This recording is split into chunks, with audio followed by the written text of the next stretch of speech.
अस्सलामु अलैकुम वरहमतुल्लाहि वबरकातुहू। हज़रत अबू हुरैरा रज़ी अल्लाह ताला अन्हो से रिवायत है कि रसूलुल्लाह सल्लल्लाहु अलैहि वसल्लम ने फरमाया, जब मुसलमान या मोमिन बंदा वज़ू करता है और अपना चेहरा धोता है तो पानी के साथ या पानी के आखिरी कतरे के साथ उसके चेहरे से वो तमाम गुनाह झड़ जाते हैं जो उसकी आंखों ने किए थे, या इसी तरह की कोई और बात फरमाई।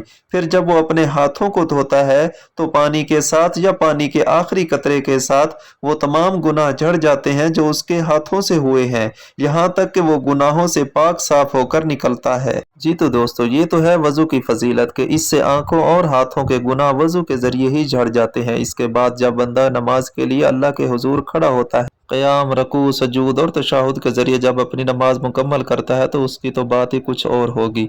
अल्लाह ताला 5 वक्त बाजमात नमाज अता करने की तौफीक अता फरमाए। Thanks for watching this message. If you like this message then you must be share to